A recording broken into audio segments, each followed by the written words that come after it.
Okay, well, check this out. Now, first of all, you're throwing too many big words at me. Okay, now, because I don't understand them, I'm going to take them as disrespect. Oh, we haven't been on the mic in a while. This is Tennessee Your Giant Straight Talk, powered by Online Big Blue LLC, brought to you by the mighty FanDuel. We usually just do live streams, but I wanted to do a pod today because you had the Joe Schoen press conference. You have some people questioning media pundits and former players questioning the smarts of your starting quarterback, also known as Jaxson Dart. And we had the venerable, of course, Hard Knocks. You don't know where. Sometimes you just don't know where to fucking start. I know where to start. We need to start with Joe Schoen. I didn't want to review that press conference, but and I understand the question, but I just didn't really want to go through it. I really didn't want to because of the fact that I think we went through it ad nauseum yesterday during the live stream. But the fact that this man is so fucking delusional about everything and why he should keep his job, and the venerable Pat Leonard going after him, not even going after him, just asking him simple questions that this guy really just doesn't have the answers to, or when he does have the answers, it's just not that intelligent. What do you view as your part in 5 wins in the last 30 games? Because you said it starts with me. Yeah. But what specifically do you think you have failed on, and how is it translating in losses on the field? Where you say, is it drafting? Is it free agency? How do you view it? How do you? It's 5 wins the last 2 years, Pat. It's not good enough. It's not good enough. Like you can go through. It's not good enough, and everyone else got fired, Joe. But you're still standing there with your dick in your hand. I can make excuses. It's not good enough. I don't want to go through individually. Different scenarios. There's context to a lot of things, but it's 5 wins. It's not good enough, and we've got to get better. Do you agree it's fair to talk about the details a little bit, though? Because, several coaches have lost their jobs now because they weren't good enough. So what is your part specifically? Yeah, it's 5 wins, Pat, and it's not good enough. I understand your question, and I'm also a realist. I understand. It's what have you done for me lately? You've done nothing for us lately, Joe. You started 2-7, finished 2-5-1, won 6 games, won 3 games, and now you're in the process of winning 2 games. But don't worry, Joe. You still have your job. It's the professional-ism. I agree. It's completely unprofessional, Dick. Lou, can I ask you to please put out your cigarette? No, I like to smoke when I drink. It's just the idiocy of this franchise. It's the idiocy of ownership. And like I said, I don't want to keep kicking it. I don't want to kick it. And I don't want to kick people while they're down repeatedly. Trying to think of a nice word, but it's one of those things that you just don't get it as a fan, as someone that's been following the organization for an extended period of time. I lived through the bad. I lived through the Andy Robustelli era, and this outshine, the idiocy of this outshines everything in reference to the Andy Robustelli era. It's just one of those things that you look at it and you try to put a positive spin on it. You try to sit there and think of a way that you can say, okay, there might be a light at the end of the tunnel. The only problem is it's a fucking train.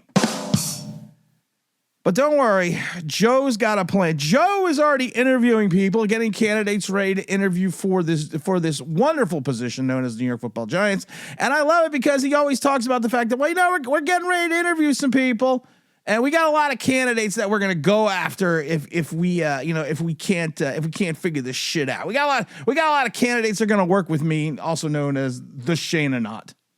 But the good news is, out of all that, Joe Schoen understands the question. Yeah, I understand the question. Again, my focus right now is on, I understand the question, and I know where you're coming from. It starts with me. I take responsibility for that, and I understand the question, and I do have confidence in our ability and our process to find the next coach to lead the organization. Yeah, I understand the question there too, Pat, and again, I'm equally as, my hand's in it just like Brian's is. Yeah, I understand the question, and I'll just say this, Jordan, as we're looking through it, as we go through the quarter, the coaching search, and I understand your question. Again, I think somebody asked the same thing earlier, but again, I'm going to control what I can control, which is support CAF over the next 4 weeks. Yeah, it's 5 wins, Pat, and it's not good enough. I understand your question. I love it because I wish that was a clip of me just looping it over and over again. No, he said it 7 times within a span of 20 minutes. I think he understands the question. Here's a great question that I don't think he understood, but we're going to play it anyways. Significance of leadership on your team by letting guys go, like trading Leonard, letting Julian Love go, Xavier McKinney, Saquon Barkley. Do you think that has played a part in the fact that your team isn't able to finish and doesn't have enough leadership to get to the finish line and get wins? I think we have. I mean, I understand the question. I know we have leadership on this team. I'll say that. Like, Brian Burns is a very good leader. He's done a good job. And I hear you on those guys, but you're at different points in the build, okay? You can you want to rush the pass. Wait. We're different points in the build. wait a minute. I did hear that right? We're different points in the build because when we were losing under Gettleman, which we have almost the same identical record as Gettleman, but when we were losing under Gettleman and we came back, we were at the beginning of the build. Then we made the playoffs. Then we were towards the end of the build. Then we went back to the beginning of the build. Then we're at the end of the build. Now we're back at the beginning of the build. And now the build is still going on. Dear Lord, I think Bob the Builder just died. Sir, protect the passer and get a quarterback, okay? Rush the passer, protect the passer, and have a quarterback. In the context of those decisions, if you bring somebody, if you bring back a safety, now you don't have a pass rusher. If you bring back a running back, you don't get Jermaine Illuminor. You don't get John. Wait. We get rid of Saquon Barkley. We got Jermaine Illuminor. Really? Did he just fucking say that? Did he literally just say we got rid of an all-star, all-pro running back and went on down the turnpike and won a Super Bowl for another team? But we got Jermaine. We got Elmer Fudd out of it. On running. In order to be productive at some of those positions, it helps to have the other. So I understand the leadership portion. We do have leaders on this team. Offensively, Jaxson has stepped into that role. Scat is a future leader for us. Wait, so our two rookies, they're the leaders of this team. They've stepped into that role. Oh, dear Lord. The late, great Michael Ray Richardson of the New York Knicks, he had a quote when the Knicks were in playoff contention, and then all of a sudden they fell out of playoff contention and everything was just going horribly wrong. He just sat there in front of his locker and said, "The ship be sinking." Andrew Thomas has done a good job. Defensively, we've got guys. So leadership's always going to be important. And we try to have it in every room. Like, nobody talks about Chris Manhertz, but the development of... Nobody, Chris Manhertz. Did he really just say Chris Manhertz is a leader? Oh, dear Lord. Oh, dear Lord, make it stop. Theo Johnson and Belly. Theo Johnson and Dane Bellinger. So all the 1,000 tight ends we have are all leaders. Doesn't anyone notice this? I feel like I'm taking crazy pills. Devin Singletary, a guy in that room that has really been instrumental in Scat and Tyrone Tracy's development. So they may be your best players, don't always have to be your leaders. You would like them to be, but in today's day and age, it's getting harder and harder to find those guys. But no, not for every team, Joe. Not for every team. They're not having problems. Only you seem to be having that difficulty. I want to talk about Jaxson Dart for a second. I'm not a fan of Jaxson Dart. And I watch him play and I watch what he does on the field. And I know there's excitement about Jaxson Dart, and I know this. And we're going to have another video, I think, come out either on Friday or Saturday that I'm going to literally just break down everything wrong with Jaxson Dart.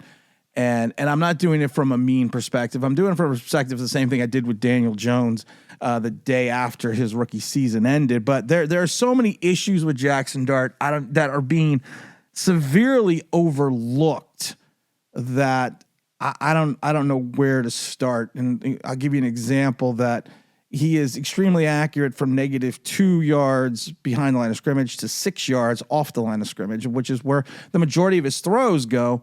But as soon as he goes out beyond that 8-yard range, it's a fucking crapshoot.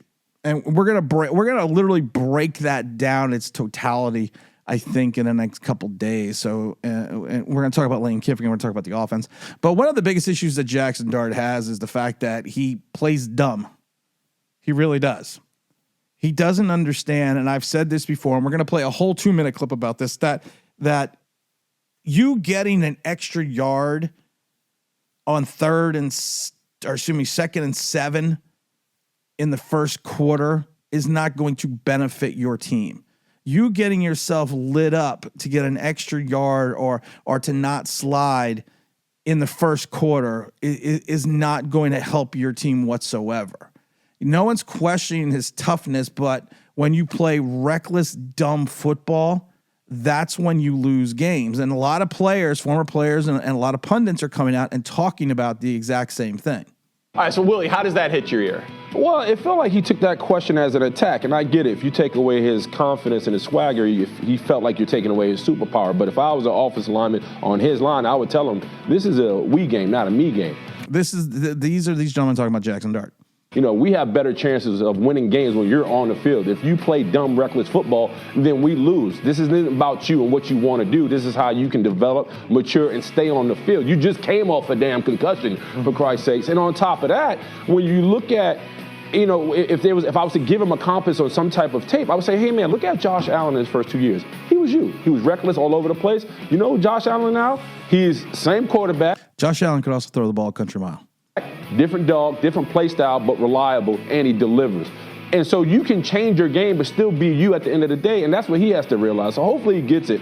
But I think he took the question personal. That's why he felt like making it. He did, and this is a young quarterback that understands.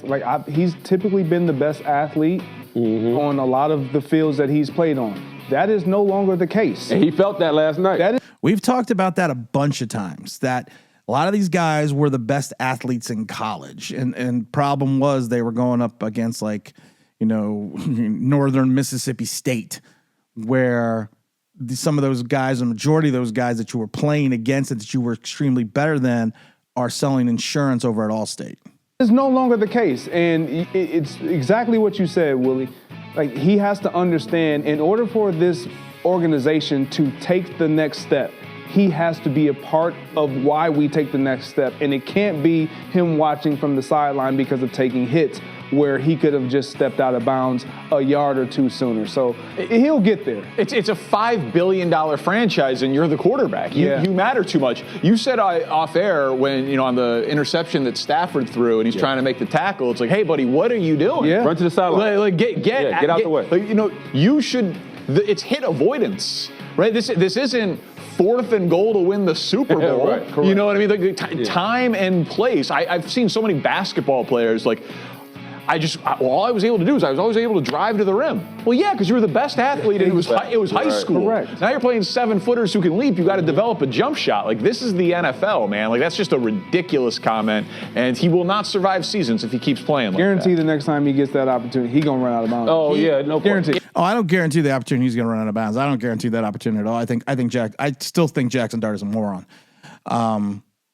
And there's a lot of. We're not going to break it up because I don't want to give away that. Don't want to give away that video. And the last thing I want to talk about is Hard Knocks. There's not much to talk about Hard Knocks with the Giants. You want to review it, but maybe I'll do the live stream on Thursday and we'll talk about it. But it's just the idiocy and the pitifulness of the New York Football Giants is once again on full display on Hard Knocks. I don't want to ruin it for anyone. So we'll give it an extra day or two before we get into that because I want to make sure everyone gets a chance to watch it. And I don't know if this is going to be a normal thing again, getting back to doing daily videos, but we'll have to wait and see. Again, this is Tim's New York Giants Straight Talk, powered by Online Big Blue LLC, brought to you by FanDuel.com. FanDuel, the number one sports book in the land. Bet $5. I love, you know what I love about FanDuel? I've talked about this a million times. I'm going to tell you what I love about FanDuel.com, the number one sports book in the world itself. They have so many different promotions, like the new customer bet $5 to get $150 on bonus bets if you win for the NFL. They got the casino game, especially for new players. You get 500 bonus bets plus get up to $1,000 in cash. I'm sorry. Sorry about that. I nearly FanDuel was having such a great time. I was reading some things. I nearly keeled over, coughing about the mighty FanDuel. Right now, the FanDuel has the Giants. Let's see right there. They're in the bye week, but they have the Giants as 4.5-point underdogs going into the bye. And that's only Giants. Don't forget, FanDuel.com, number one sports book. Don't forget to game responsibly. This is Tim, this is New York Giants Straight Talk, powered by Online Big Blue LLC. And I'm out of here.